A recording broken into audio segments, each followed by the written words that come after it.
everybody. Over to you, Chair. We'll continue the afternoon.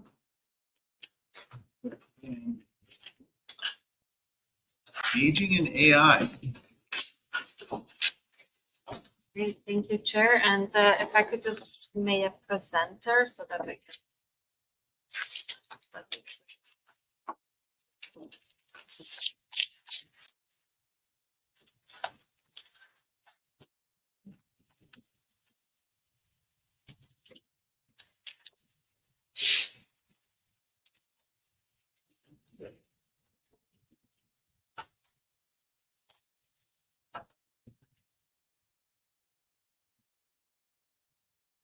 So just be clear, after the presentation for paper 10, please. Perfect, here it comes. Thanks.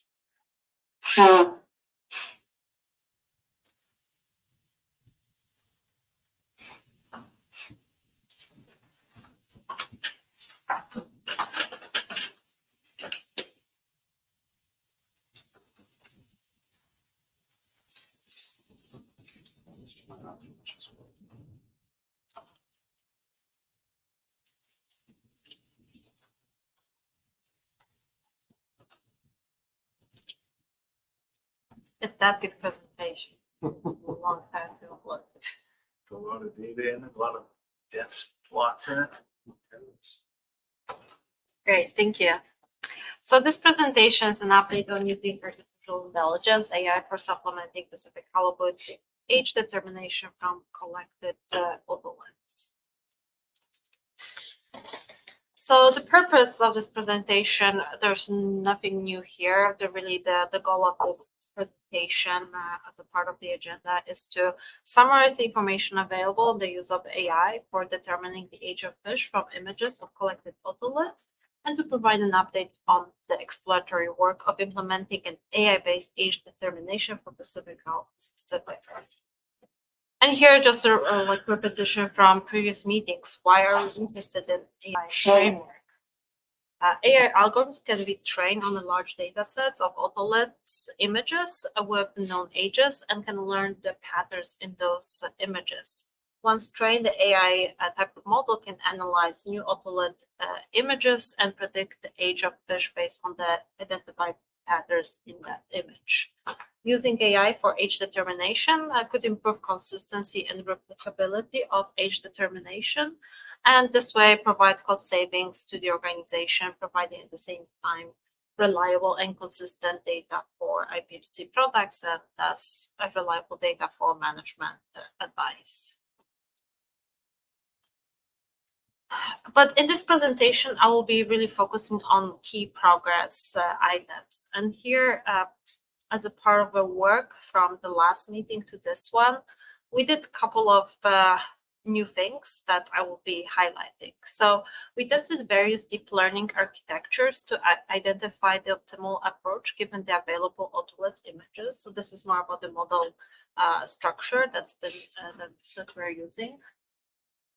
We put some additional work, and for the first time, we'll be presenting results on evaluating model temporal generalization. And we are doing this by comparing age predictions from model trained on images from 1 year to those and applied to those images from a different year. We also assess the model performance between images of process, that is break and burn otolith, it's pictured, and unprocessed, so surface images. There will be also a good amount of information about utilizing confidence intervals derived from deep ensemble techniques to assess the model's capability in identifying ambiguous or noisy samples. And we'll also show results of evaluating the model's performance in predicting geographic regional sample collection. And as a reminder, that was a request from the SRB.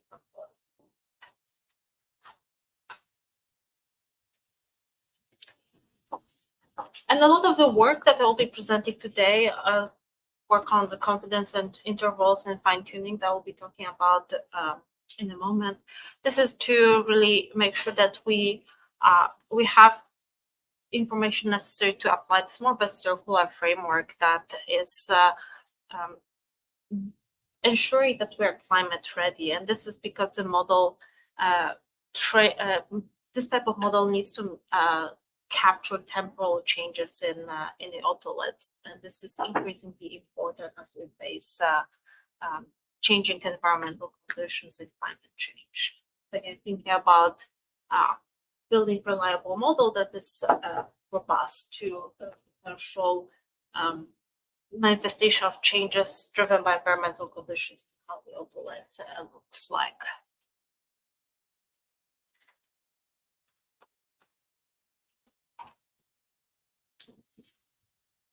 In terms of modeling approach, we continue to apply what's called convolutional neural network, CNN type of model. This is type of deep learning approach. And in CNNs, layers are structures as stacks of filters, and each of these filters recognizing increasingly abstract features in the data in the image. We are particularly focused on application of image regression, and this is predicting a continuous variable from an image. And this is because Pacific halibut is a long-living species, and the oldest fish that we have aged were at 55 years, which implies if we wanted to model the categorical variable, we would have a very large number of these categories. And we tested that this underperforming the regression. And the implementation itself is TensorFlow with Keras libraries, repurposing Inception v3 model from Google. And this type of model works as in terms of how it flows. The model takes an input in the form of image. Inception v3 is a feature extractor that passes it to the regressor that provides an output in the form of predicted age. We also tested alternative architectures, and I will talk about it a little bit more. And why are we thinking about AI type of approach using images? IPHC has a unique resource to train AI model. We have 1.5 million otoliths that have been aged and stored for potential future use. Great base for building a database for AI-based aging. Age otoliths are sectioned, again broken in half, and baked to enhance the contrast between growth prints and then photograph. But as the latest effort, we are also in the process of creating a complementary database that is comprising of labeled images of otoliths captured prior processing. And here on the bottom, you can see the examples of the images. So on the left-hand side, you have two examples of otoliths captured post-processing, so after being broken in half and baked, versus images of the surface otoliths. When you say labeled, Basha, you mean there's an associated age? Yeah, so by label, I mean it's a very simple way. So the image name is associated with the numerical variable.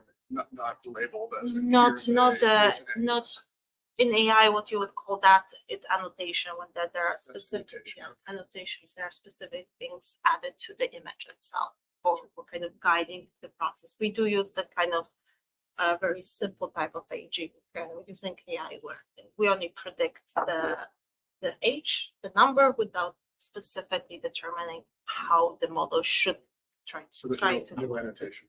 Yeah, no annotation.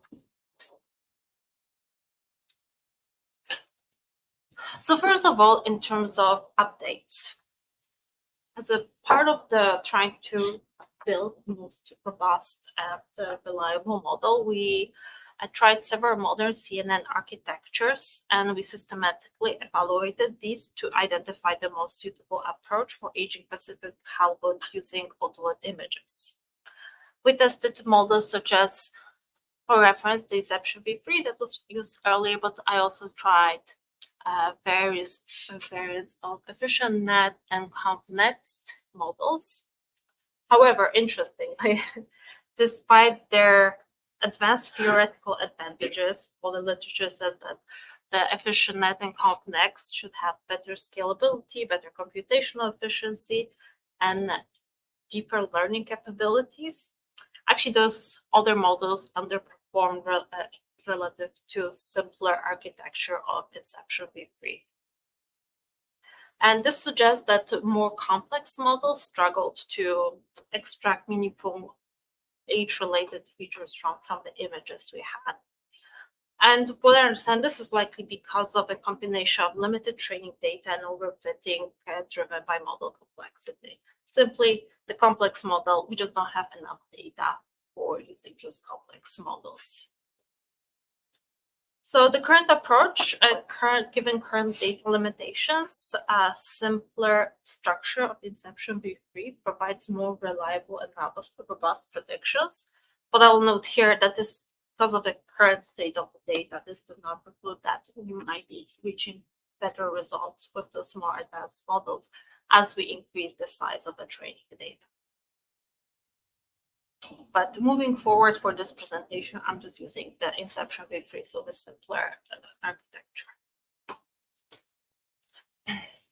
So in terms of the latest rounds of the model, a couple of points on the model setup. So the main setup is using 2019 FIS photoliths. Currently, this is 2,799 images that are split between training, validation, and test set. Training is used for training, validation is used to check the model results within the model, and the test set is used to assess the model's performance, providing an unbiased evaluation of the model generalization capability to completely unseen data. So test data is used for showing the results based on the data that the model has previously seen. To test the temporal generalization of the model, I used 2024 FIS images, and currently we have 2,704 images of Breakenberg 2024 photoliths.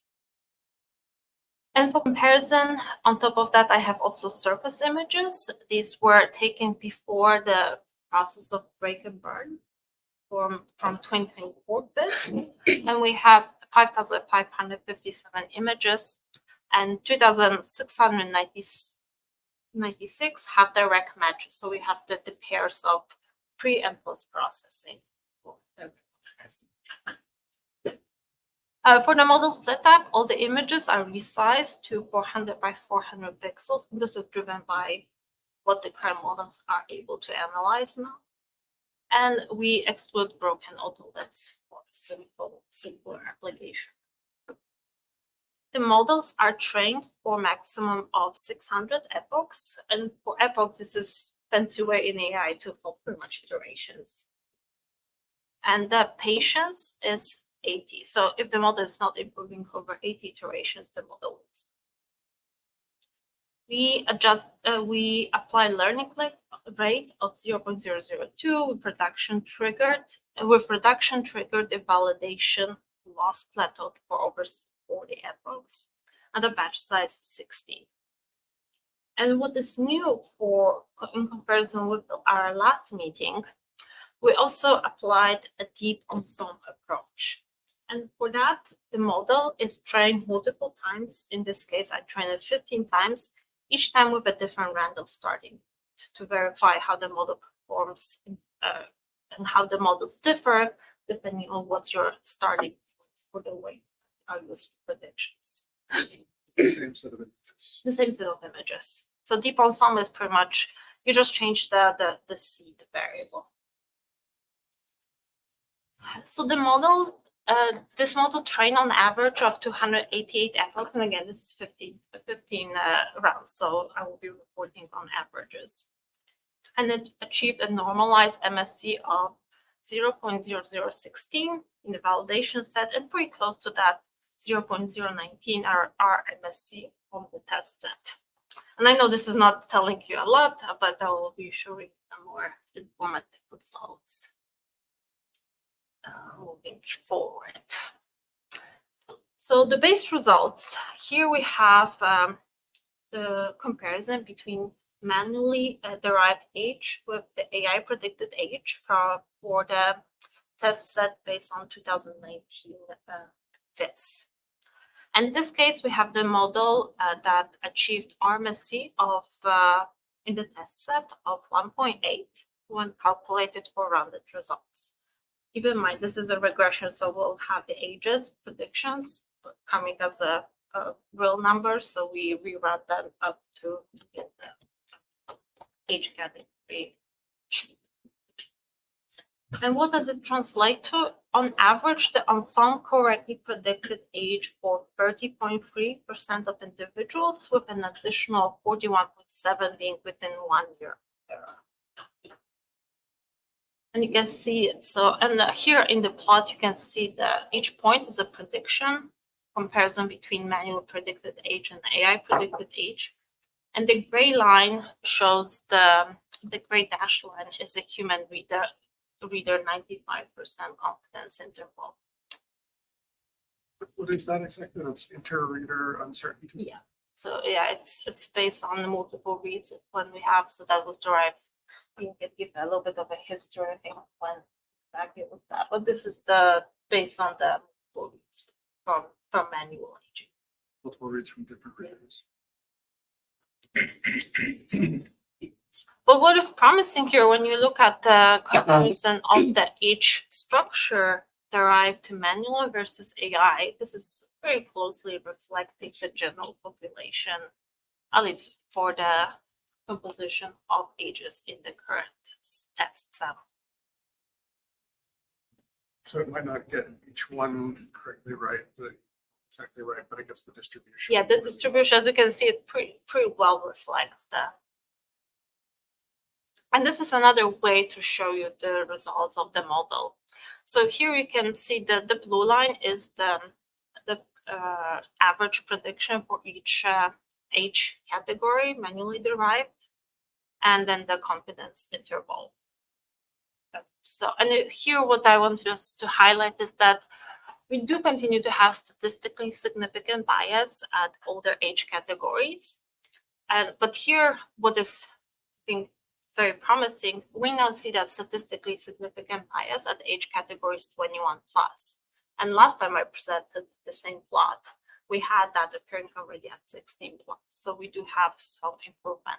But we continue to have pretty limited number of images for those very old age categories. And this is because we do not do, so far we have not been doing images in a very targeted manner. So pretty much we're taking a picture of they come, and there's definitely more of those mid-range ages versus those very old Pacific Halibut. But I found that at least the increase of that bias to moving it to older, even older age categories, that's a good and positive sign. So next we move to the result on temporal generalization of the model.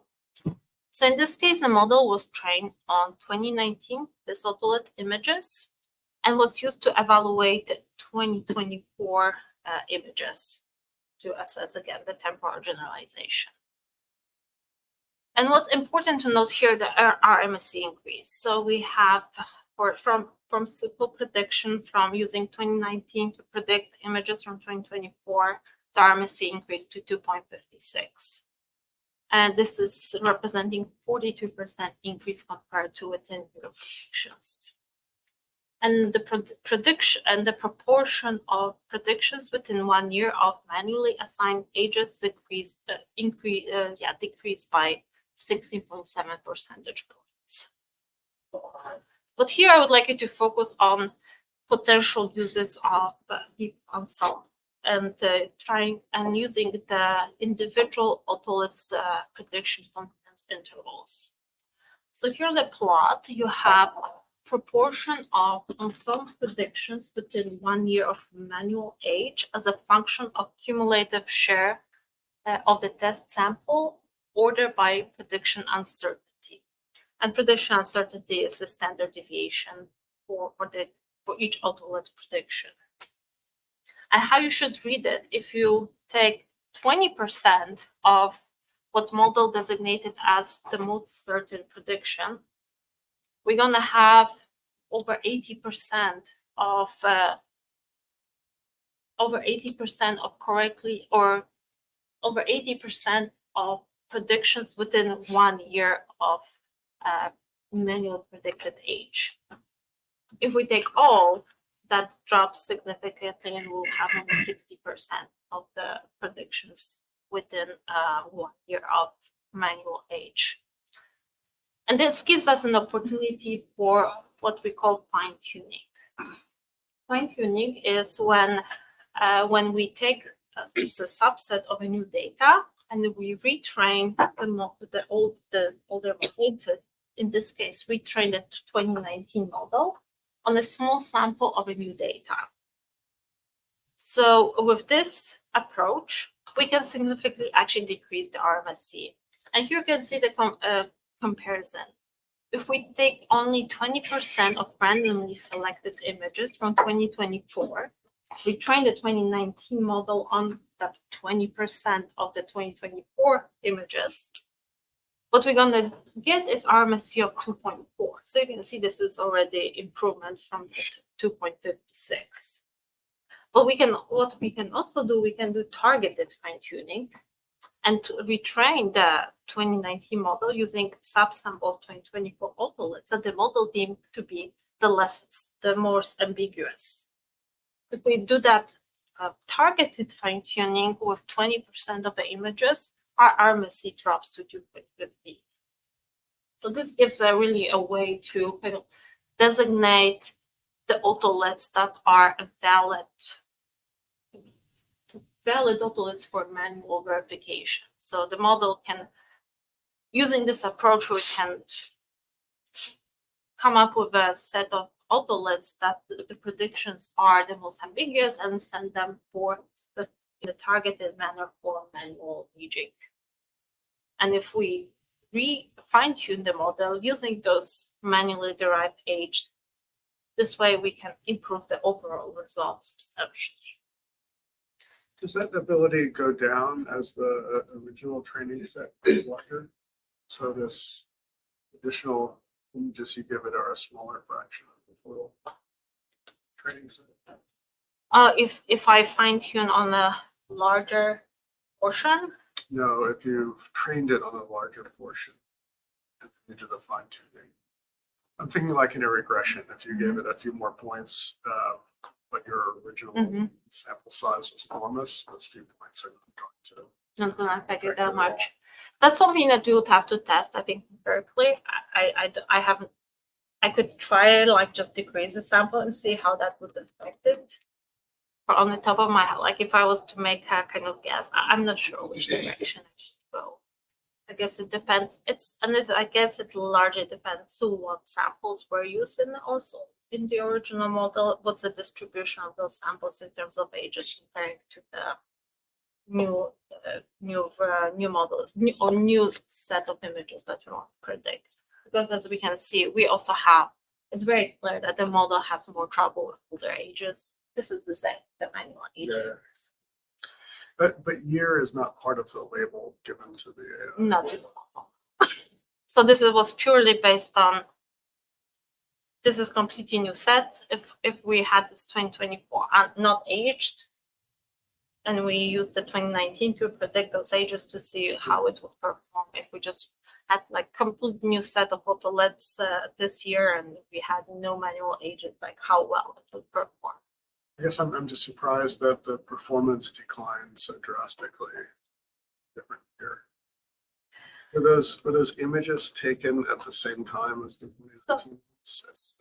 Is the image taking process identical? So I'm expecting for sure that that's why the fine tuning might be part of the, again, we have only 2 years now, so it's hard to completely generalize those results. But yes, the images were not taken at the same time. There might have been a little bit of a different conditions that might be, but that's why maybe that fine tuning is effective. Maybe it just needs that little push, like to understand what are the different conditions in the new year. And then it's using the other image properties or image features that actually drive more properly the age estimation. Maybe it's just used to exclude the other artifacts that might have been different. Yeah, except it still doesn't get down to the previous RMSC, does it? What was the RMSC for 2019? 2.5, it was 1.8. And again, this might be, I guess, a little bit more. There's so many components that affect these results. A lot has to do with just the age distribution in the sample. If you have on average higher age in 2024, you will expect the RMSC to be higher. So yeah, I guess it's maybe more about what's sufficient versus like direct comparison only going down and up. You know, a couple of decimal points might not be the informative here. It's more about, I think here what are the clear important results is that fine-tuning is improving things, and targeted fine-tuning should be the looks more promising as methods overall. But yeah, I would expect in general a lot of the final results will be driven by just the distribution of ages in the sample that we are predicting. Just because if there's more older fish, RMSC will be higher. What if you simply took a kind of cut point and decided that those that are very rare old species, they are simply not applied in the analysis, but this tool is used for certain age range? And I think that's part of the. So what I want to do, I want to do a pitch up type of different way how we can use the images to fine tune to provide a better result. How this can be implemented in things like the stock assessment, that's a question we would really benefit in getting your advice on. Things like maybe over 30, over 20, I think you're using over 20. 25 for is recent what I interest, kinda but thought. we use 20 for the service. So maybe it makes sense to just add it at 25 as well and compare with then as a plus category. So it's more about the implementation and how we want to use it for application in other products versus here it's more about comparing individual results. I think the most comparable, if you look at the RMSC, the most comparable are results for the same set of images and then the different variants of the model itself. And to me, it also suggests that you have to be, I guess, super uptight about how you take those images and do it in exactly the same way, same lighting conditions, same zodiac sign. Because any differences in the images can be picked up by the AI and can mess it up. And what I should have maybe mentioned, so I talk a little bit more about different model architectures and what I said, we move forward with the simpler architecture, the Inception V3. But in terms of improvement of the model I'm presenting today, we also made a couple of other things that substantially improve the model robustness to estimates, and this includes more aggressive what is called augmentation. So the model itself is not taking on the images given, and that's why that C that comes in. The model within a specified range is also automatically adjusting a couple of parameters randomly to prevent things like different lighting, different contrast, different rotation to be driving the results. So that's why that deep ensemble is helpful, because it's not only that it's going to start with different seed, that means that the augmentation is going to be applied differently. So it means that each image will be rotated a little bit differently. It applies rotation, a little like a shift up and down, applies a slight different light, slight different zoom, but within a very reasonable range, with like in the range that you would expect to have a variation of the image taking process. Of course, it's best to get those images as controlled way as we can, but we can't avoid, we can't set it to take it only within this hour just because the sun is on the same angle and things like that. But this is exactly why that augmentation process is supposed to guarantee that those other factors are not driving the results. That was applied here or no? It's applied to all the models. So it still didn't. It still picks something else, but that's the artifact of this type of modeling.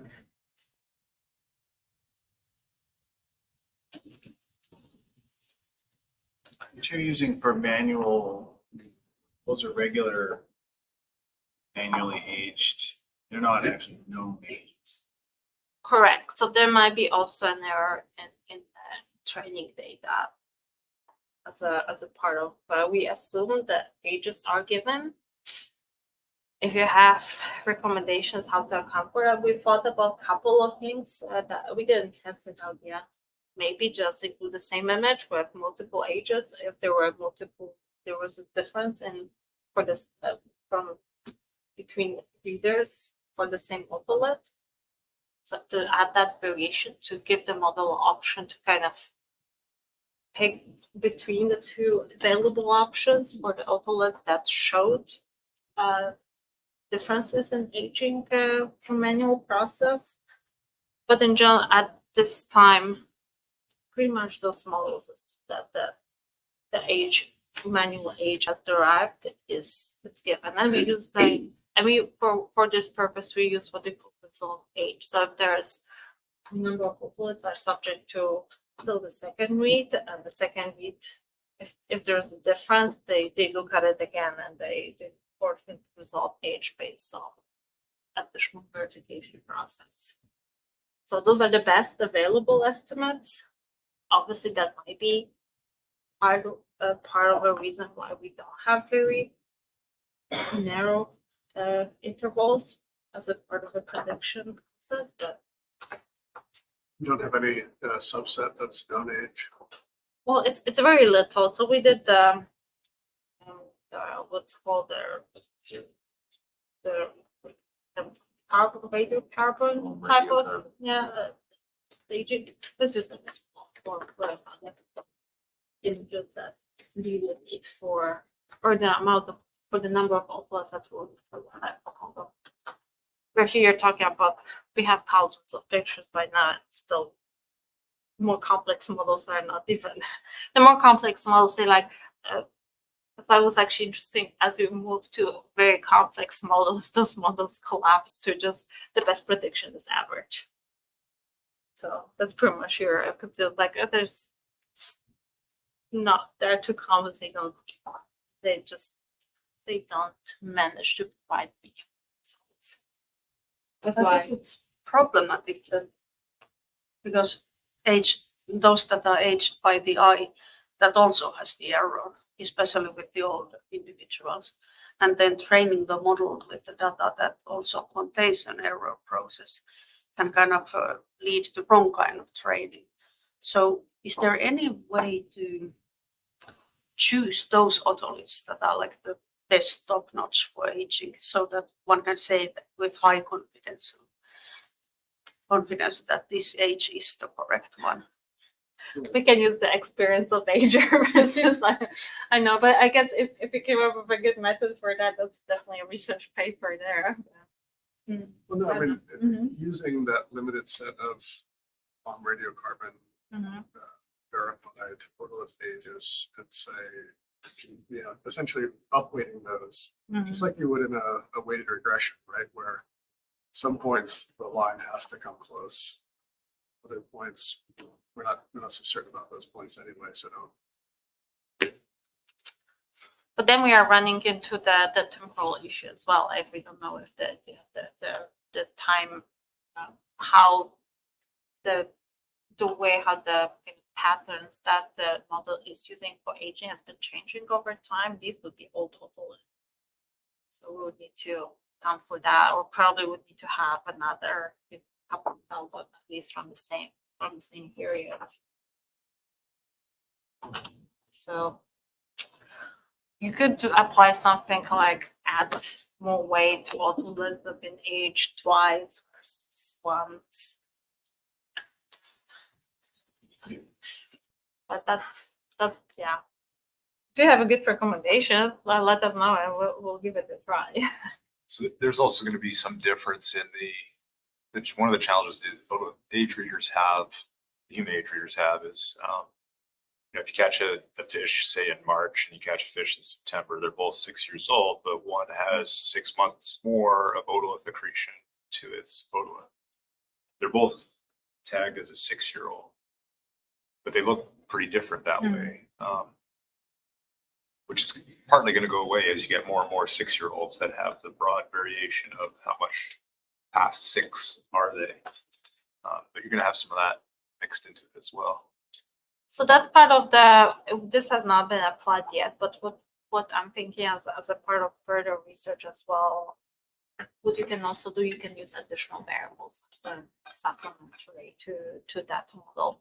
And one of the things we talk about maybe using area, but we said it's better to try to see if the actual opal predicts the area. So we try that, but things like at the time of capture, like the move, that can be used as an auxiliary variable in the model. That's something that is in my research agenda to try it out. I haven't got a chance to figure it out how to implement it. Certainly that you can use the year, because that should, with the age, kind of represent what cohort this is coming from. And this might be relevant to things like we're talking about weight at age, and this kind of weight, maybe how otoliths, maybe there's something different about the cohorts versus not necessarily the specific year or specific age. So there's a number of things that could be tried, improving the results. Yeah, there's been a lot of, and I'm open to new tries, because previously running this model would take me like 3-4 days. We switched to a very good virtual machine with GPU, and this cuts it to like 10-12 hours. So we can definitely run more different variations of the models now within a reasonable time frame. So in terms of the next set of results, so what we also try to, in response to SRB request, predict region of collection from the otoliths. So we used the Inception V3 architecture again, but the model was rewritten to do a set of regression like classification tasks, and we use it to predict IPHC regulatory area from otolith images. And what we did, we trained this model on 2019 otolith images, and the performance was evaluated on a test set from 2019. So this is the same year as the training data. Test set from 2024 to see whether the results are generalizing over time. There was no fine tuning. And test set from 2024 with 20% samples randomly selected for fine tuning. And you can see within your accuracy for predicting the region of collection was pretty high. We achieved, and again, the model was trained multiple times as a default sum. So the accuracy to the specific IPHC regulatory area of representing region of collection was between 90 and 95%. So pretty good. For surface images, that was a little bit higher, but still pretty good, 87 to 91%. However, the model performed really bad when it was used on 2024 images. So again, trained on 2019 and just applied for predictions from 2024. And in this case, most of the images were misclassified as belonging to IPHC regulatory area 3A, which I found interesting because this is exactly the region where Andy's results were classified to as well. But in my opinion, what I thought this would be suggesting the bias towards just more centrally located region when there's no better prediction. The model is kind of using the central location. But that was not the interesting thing is what it did not actually misclassify it to the most common area or like the area where most of the images were coming from. Actually, the more the kind of geographical center of the display photolit collection. But interestingly, fine tuning, so using 20% of randomly selected photoliths for that retraining. So accuracy for the remaining 80% of the images increased, yielding actually correct results for 80% of the sample. So in terms of region of collection, you can see there must have been some change, some sort of minor change in the how the images were taken, because fine tuning it on just 20%, we achieve that correctly predicted area for 88% of the samples. Can a human reader determine the region? From what I understand from talking with our long term agers, they definitely see the differences in otoliths coming, especially from the far west areas, like Bering Sea oceans, but not to the level of individual IPHC regulatory areas. So that was quite interesting to see how accurate this could be. That's cool. Unless there's something else that drives these results, maybe there's different, I don't know, use of some, chemicals. There might be something else that is, but that's why I think so far we're operating on 2 years to see that temporal generalization. But I think as we add additional years, that the results should be really If trying they're to photographed by samples would be all from the same areas, so they're not randomly photographed, right? that might be Well, in general, they kind of select by box, so it's not necessarily in order, but They'd but all the be from batches, the same area. It could be just the kind of timing. But in general, in the same, there's, to be honest, there's very little variation if you look at the images. It would be hard to spot any differences, at least for me looking at the images, and you think that would kind of You would say, identify. oh, this is a 2019. No, this is, we changed I don't know, the tray that we used, and this is we use the same things. So again, I think this is really showing the potential, but also it's risky to draw conclusions just based on those 2 years. I think that definitely requires, especially when you talk about the temporal generalization, a little bit more than just 2 years. That's kind of anchor points.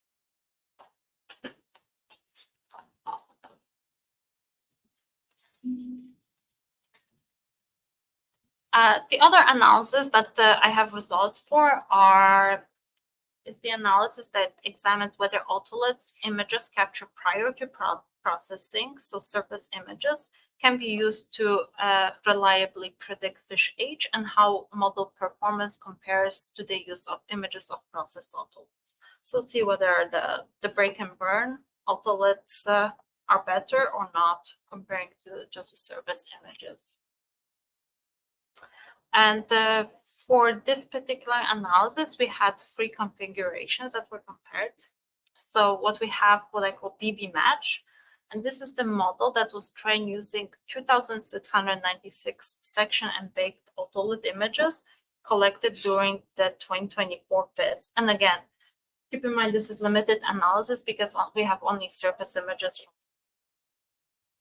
But the BB match includes the otoliths collected during the 2024 PIS, for which matching surface images was also available. Surface match, so it's the model that is trained on the same selection of 2,696 surface images, and this is to allow direct comparison under identical input conditions. So identical sample size and identical age distribution. But here we're using pretty much the pair of same autolyds before and after processing. And for comparison, I have also results for the configuration that includes all surface images. And this is 5,557 available surface images. And this is just to see how the model performs when we maximize the data size. And interestingly, the results actually are pretty close. And but if we look at the test MSC, that's the most informative part, because that looks at the test components that the model haven't seen. Actually, the surface images for exact same set of autolyds was performing better from AI. So promising, maybe AI actually would perform better using the surface images. Maybe we do need to, when we look at those autolyds under microscope, they do require that increased contrast between rings created by the baking process. Maybe this is something that is not really necessary for the AI output. The subtle transition between the rings is sufficient for the AI type of model to recognize those differences. But again, That's really neat, because that's actually a time savings. that's considerable time saving. And especially if you, and again, you can try various combinations. You know, you can do the surface images with fine tuning and based on some of the subset of, you know, the most, you know, with manual prediction on the subset that's been selected in a targeted manner. So again, if we think about applying this to the stock assessment or other products, you think about a combination of the methods. And the model, if we increase the sample size, the test MSC was nearly identical. And again, here all cautious. I think this between the BB match and surface match, those are directly comparable because we have the sample that was used. It's exactly the same size and exactly each distribution versus the surface. It looks like increasing, but this might be just a fact that there might be different each structure in the overall sample size. And because we have only surface images from 2024 currently, this is evaluations limited to the single year evaluation. We will be collecting some of the images from 2025 survey, depending on the available resources, and that might also improve our understanding whether this is a feasible way to use autolyt images. So in terms of conclusions, a couple of these are a repeat from previous presentations, but I will keep on repeating that the ongoing advancements of AI technologies in the field of marine science offer considerable potential to improve the efficiency of age determination of specific outputs from autolyt images. The results, again, they're still preliminary results that I'm presenting, serve as a promising, suggest that this could be a promising alternative to the current aging protocol, which relies entirely on manual age reading. However, the performance may be further improved by expanding the training set, particularly with more images from older age categories. And we continue to make progress here, but you know, if you compare to a lot of AI models, there are thousands and thousands of images. So there's always room for improvement. It's just generating better input data.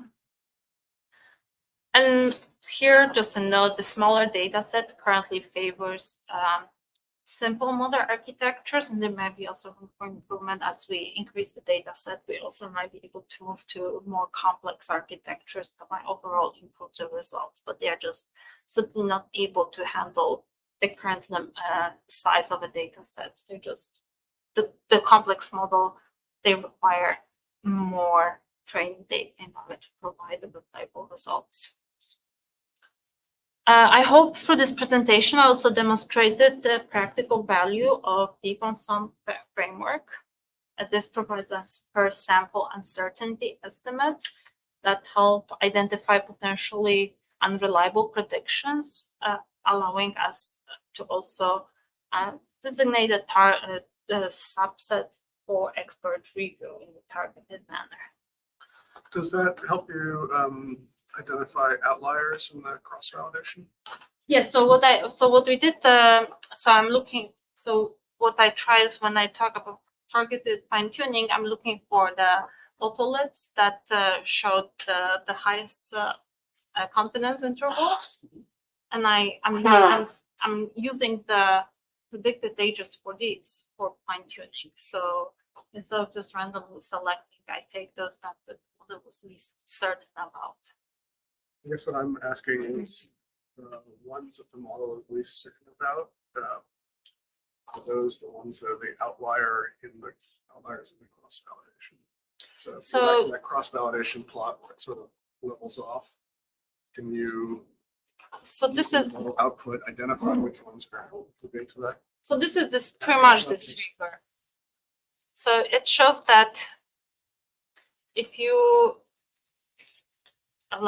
go for like 20% of the most certain samples, on average, you'll get 80% within 1 year. If you go down to 40% of most certain, the prediction is going to be 75%. If you go to 60%, your predictions will be like 68%. So that's what this figure is. I know. I try to work. It's kind of difficult to show these interactions with the data. Can you go back to the cross validation and I'll explain the way that I was thinking? This one? Yeah. Mhm. So if you colored these by their uncertainties, you might expect to see that the ones that are way off the 1-to-1 line are red right there. Higher Yeah, uncertainty. So that would be a neat thing to. That To would me, be that's more one visually way. intuitive than approach, but Okay. Yeah, I could definitely color these. I'm just not sure how many because maybe you would need some sort of.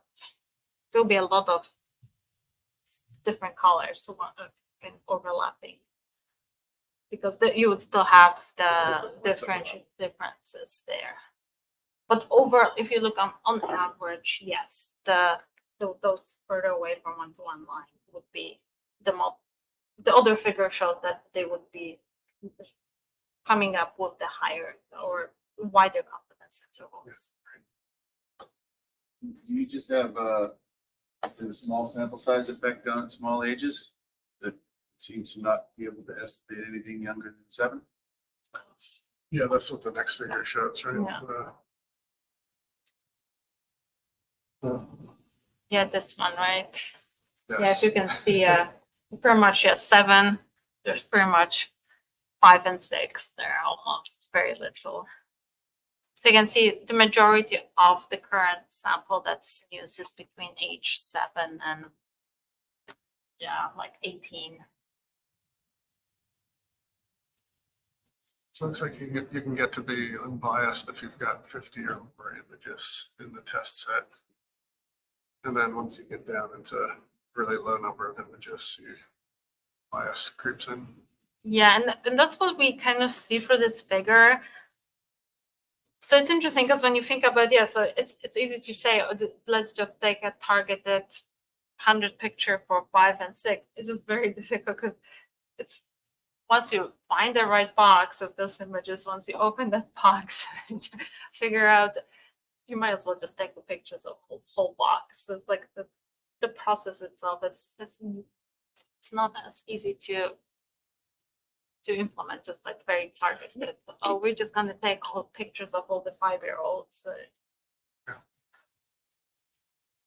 So in general, so far we've been taking just picking up the collection and then just taking one by one because that's just a way easier way to to take those images. Because once you find a box, once you set it up, open, you could just take pictures, and it also comes with a risk of it's more difficult to keep track of naming. Bigger risk of making a mistake if you just do the kind of random collection of 100 young fish or 100 really old fish. But yes, certainly if we continue to see it, that's something we have to try. How much time savings would there be if you no longer have to take a break? That's quite a bit processing time. It's certainly the process that can be done by not necessarily only like our main aging staff, but that can be supported by people who don't have to have that much of an experience. So it's a pretty mechanical process, but it would save.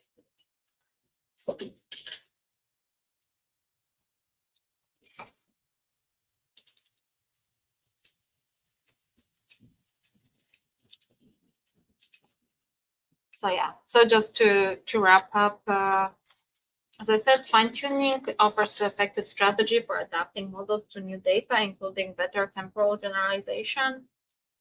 And I believe continuing with an adaptive approach will partially depends on trained readers will be important to capture any temporal changes that might be occurring within an environment. So I think the moving forward best approach is to figure out what's the best way to apply more of a mixed method approach versus focusing on.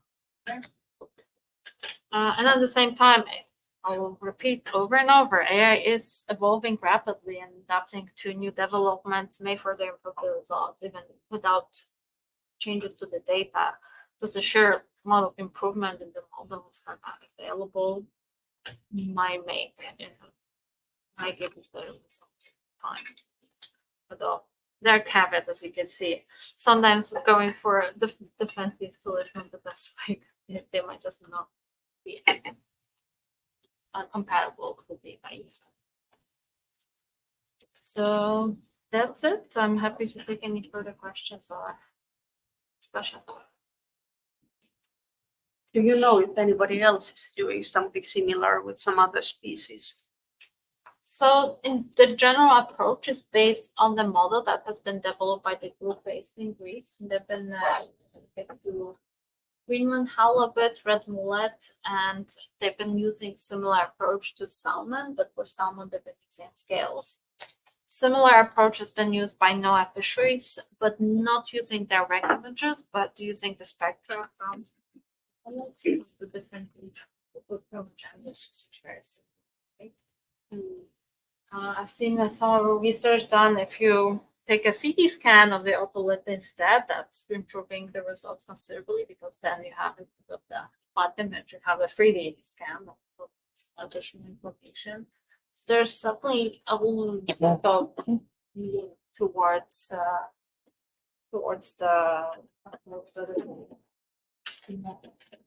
overall.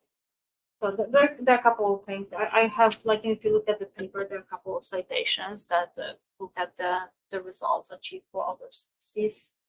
But keep in mind, Pacific halibut overall is pretty long-living species in comparison to some of those other that were tested. So you might be getting better results, but the moment we reported for the RMSC for the fair, including for peers for very old age categories, so because we have a couple of these in that set. So we do have a higher RMSC overall. I would suspect this is also because we have that longer or larger set of age categories. Would be a very timely little review paper to review the literature that's already out there and kind of put them together and try to identify the key difficulties and key benefits. So that's part of the current report. So there is all the papers I found that provide the specific results for those species. So it's there. And as I said, we do fall kind of close, a little bit higher than at least the results for the Greenland helmet that's been published, but I think that's because maybe because the age distribution that we're using is smarter. So what's the endpoint for this work? How will you know when you should stop and do something else? I think that's the question to what is he willing to accept in terms of the paper in the stock assets. I think this type of work you can keep on. I believe you can keep on improving. Improving, good. SRB025, we'll be talking about the latest incarnation of this, or will it have replaced the features? As I said, I think there is a value in that mixed approach where you have some subset age manually, but definitely a big potential to move forward with at least a good chunk being aged using AI. And really the question is how much this is promising, whether this can derive the values that are acceptable in the stock assessment. Or if at some point we have just a better, I think I'm certain AI is gonna be part of aging in the next couple of years. That's certain. Whether it's images, whether it's other type of data input that we might want to move at some point to and talk about in 10 years, that might be it. I'm pretty certain this is a prime example where AI has a large potential just because how we're people these are. I'm not clear where the cost savings are. If you need to maintain, recreate, and change staff, because you still need this 20% of images each year. What's the savings for AI on top of that? It must be pretty minor. Well, it depends how you look at it. We currently have 2 of the data services team members that are 20% agers. They are in training, but maybe this is sufficient instead of having full-time 2 people aging. So certainly there are potentials for straightforward savings. Questions, yeah, again, how much you want to have in terms of manual aging, how much is needed in terms of, as you said, so far the type of fine tuning looks like a good way to improve the model to make sure that it's adjusting from year to year. Well, once it's necessary, because that's necessary, you don't see the same savings as you would if you just get rid of all this aging infrastructure that you guys have here and go to taking photos of all of us. It seems like you're not. But it's hard to say what's the best way to fine tune. Maybe the fine tuning is Giuseppe's epigenetic log, and this is the way to get those, match the autolets images with the results from epigenetic log for fine tuning, and that might be the best approach overall. So it does not mean necessarily. When I say manual, maybe I should say using alternative methods, right? And again, this might be partially driven as well because deep learning approaches will not show you exactly how the age is derived. You will always be kind of thinking what else there is in this image that might be driving some part of the estimation process. But yeah, it could be manually derived age. It might improve substantially if we just use the relative aging methods as part of fine tuning. Again, looking for a recommendation how to actually practically implement that. What's kind of best way to combine the methods and I guess for Ian the best how to, if you apply multiple methods, how to correctly assess the uncertainty. This makes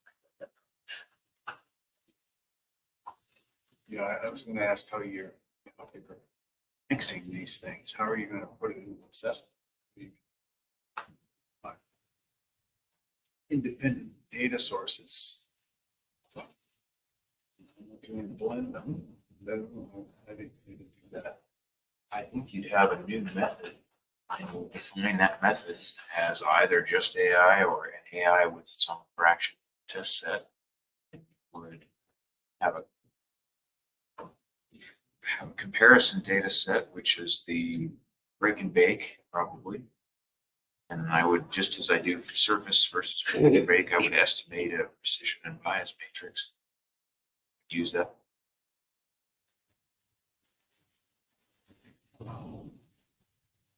Would be, just sounds like it might be year specific.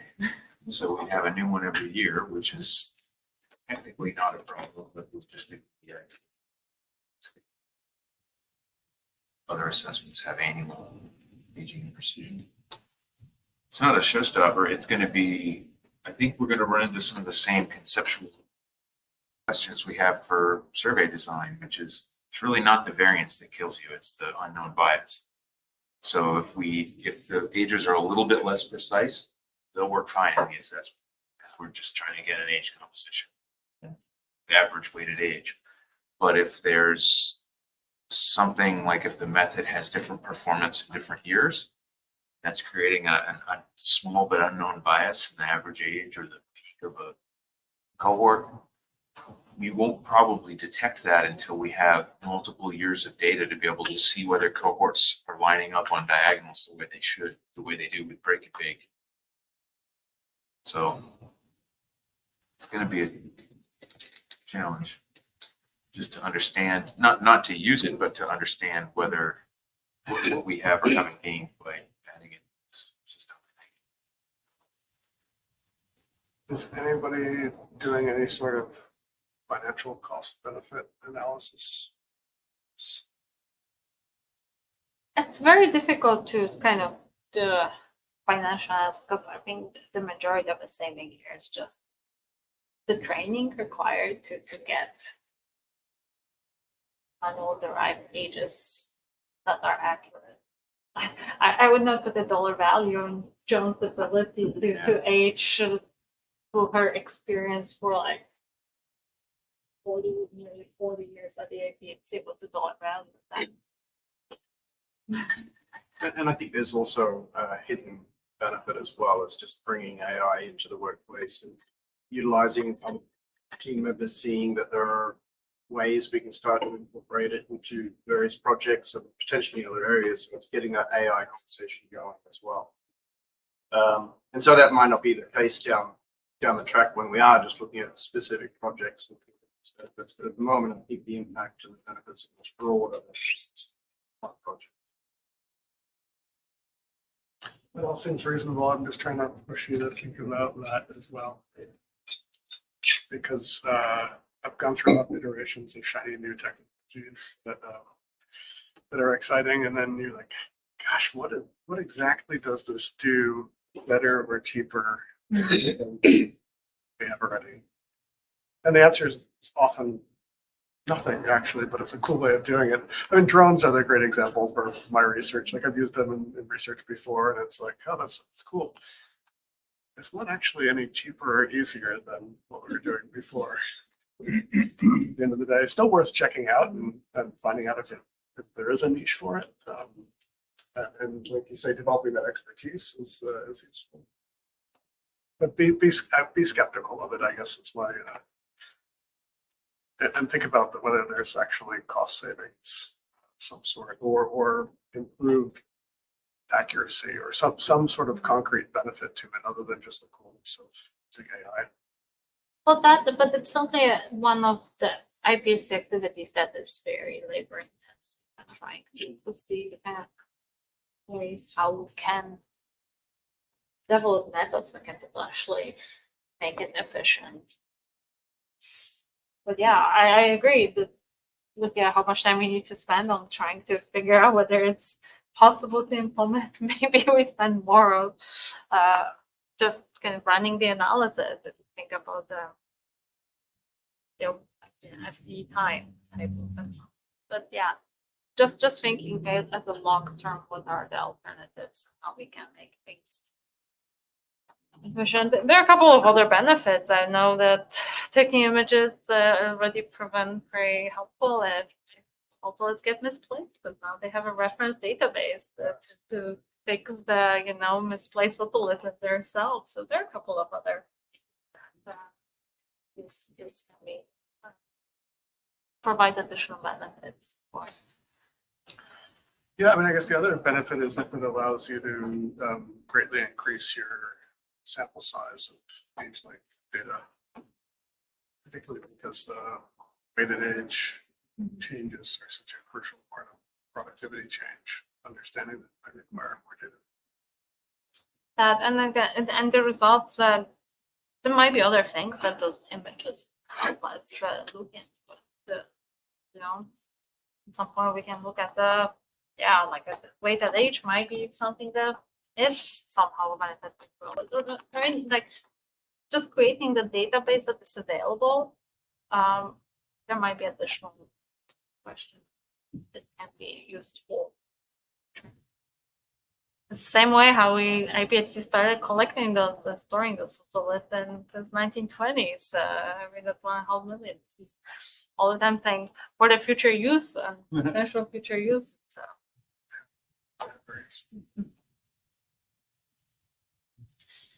You mentioned epigenetics in there. And we didn't hear a lot about it. But it sounds like there's AI, there's epigenetics, there's manual aging. So the aging in general, is there some thought to like in general where you see it going in the long term? Like is epigenetic aging something that would take over everything in the future? Does anybody work with like there was a mention of it yesterday, you just mentioned it again, but I haven't heard of it. This is a project that, the conception, this project probably started like 2.5 years ago. But this was a proposal that was submitted for competitive grants. Eventually, we got an Alaska Sea Grant funded in 2024. This project started in January of 2025 of this year. And a student was finally recruited to work on the project. So we basically just started. But this project was in the works for the last 2.5 years. But until very, very recently, we started working. So the advantage of epigenetic aging is, it covers some aspects that are not covered by any other techniques. First, because you don't need an otolith. You don't need to sacrifice the animal. It's a non-lethal sample. A thin clip will do. And there's been, to date, probably about 12 different epigenetic clocks for different Tilia species using different tissues. But mostly now, I think the consensus is that the thin clip is probably the best. There have been genetic clocks done on liver samples, on whole fish samples for small species, laboratory type animals like Medaka. But the thin clip tissue is actually a good source of DNA for DNA methylation analysis. So the applications are actually fantastic for research when you're tagging and releasing animals, but also can provide ages for bycatch discard species that are not sample subsistence. All those ages are actually missing. Could be, this could be a technique that would be useful for generating ages. So it's actually fairly well developed. In our hands, we basically just started processing DNA. We send out the first samples for sequencing. It's in a sequencing facility right now. So in September, I hope to be able to provide a little bit more information for this first test sequencing. And the idea is to find DNA methylation patterns in the genome that are associated with age. Right? And you're doing a whole one gene. So there's going to be in the order of tens of thousands of methylated regions that we're going to be identifying. And then there's a selection process with which you narrow down ones that are more highly associated with age. From the literature, that number could be brought down to maybe 300, 500 sites highly associated with age. And then you establish the relationship really with the condition of ages, with human derived ages. This could be moved subsequently to a more production style aging with like a multiplex system where you use just a subset of those highly methylated regions that show high correlation with age. But that's down the line. So, as far as we're concerned, I think we're on a very exploratory portion of this project right now. That's why I didn't present it. But we will. So the idea is because we have now a collection of samples that we're processing for DNA extractions that are based, the range ages from 6 years to 30. And these are all pink clips from fish that were collected, I think, between 2018 and 2022 that have been aged twice. That was the requisite for using double aged. That match. That matched. Yeah.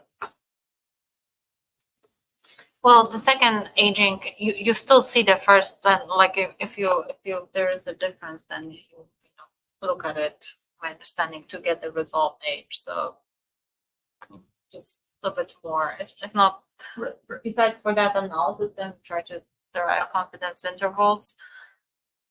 And there are two kind of completely separate aging estimates. The result age is typically the age that if there's a discrepancy, look at it again, try to solve this.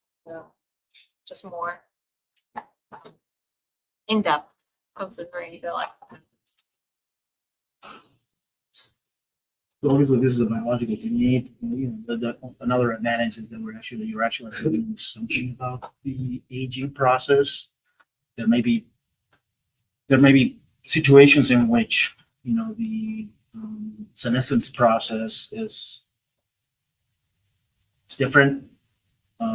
So that's one of the things that actually could be derived later on from this information, is that you may learn something about senescence lifespan of individuals, relates to mortality, how that relates to other processes.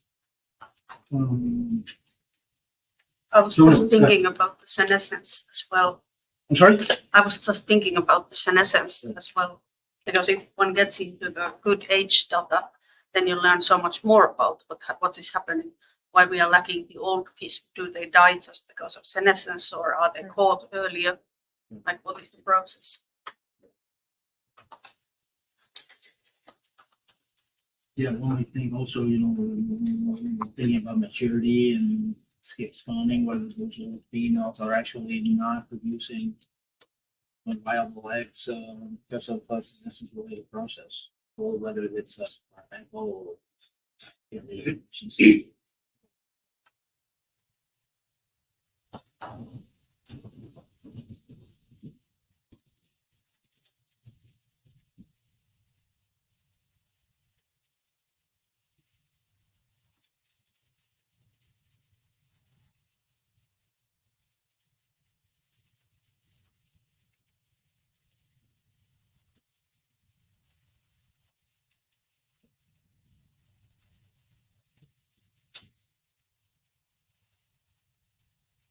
Okay.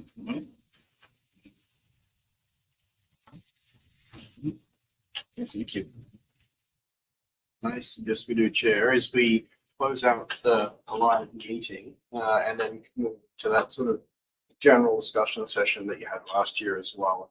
We didn't formalize it in the agenda this time, but we should certainly do that for September. So go offline at this point, just have sort of an open discussion about anything else that you think of from the last couple of days, and you can have a short drafting session. It's agreeable? Agreed. Okay, well, thank you very much, everybody online. I think it's just Secretariat left at this point. We've lost a couple of observers. And, we'll come back tomorrow for adoption of the report. Thank you.